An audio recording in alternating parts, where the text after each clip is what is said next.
One day, Edward was in the shed where he lived with the other engines. They were all bigger than Edward and boasted about it.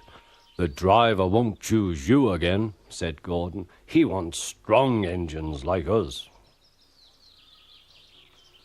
But the driver and fireman felt sorry for Edward. "Would you like to come out today?" "Oh, yes, please," said Edward. So they lit his fire, made lots of steam, and Edward puffed away.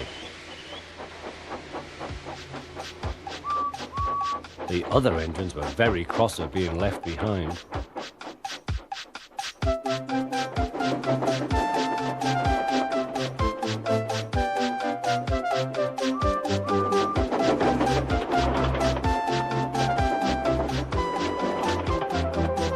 Edward worked hard all day. The coaches thought he was very kind, and the driver was very pleased.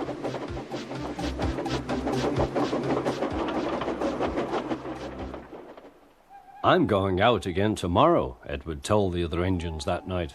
"What do you think of that?" But he didn't hear what they thought, for he was so tired and happy that he fell asleep at once. Next morning, Edward woke up to find nothing had changed. Gordon was still boasting. "You watch me, little Edward, as I rush through with the express. That will be a splendid sight for you. Goodbye, little Edward. Look out for me this afternoon."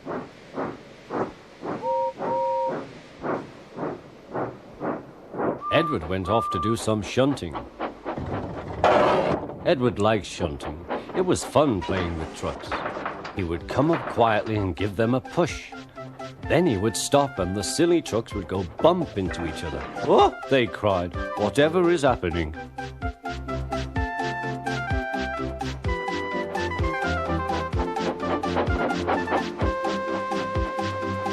Edward played till there were no more trucks.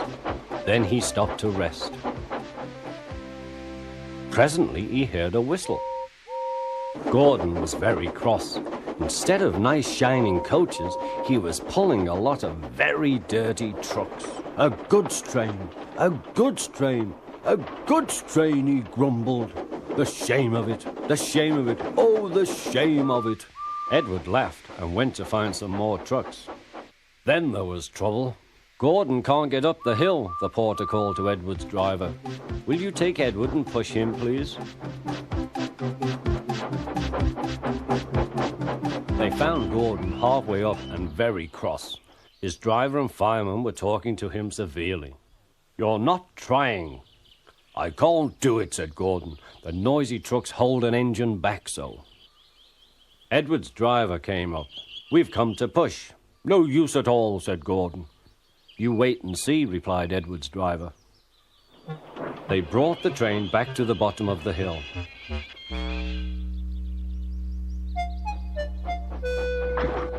"I'm ready," said Edward. "No good," grumbled Gordon. They pulled and pushed as hard as they could.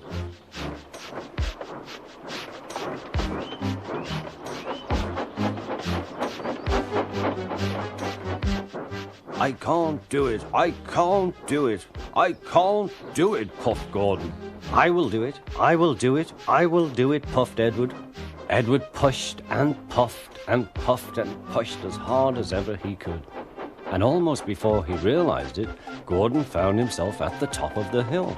"I've done it, I've done it, I've done it," he said proudly. He forgot all about Edward and didn't wait to say thank you. Edward was left out of breath and far behind. He ran on to the next station, and there he found that the driver and fireman were very pleased with him. The fireman gave him a nice long drink, and the driver said, "I'll get out my paint tomorrow and give you a beautiful coat of blue with red stripes. Then you will be the smartest engine in the shed."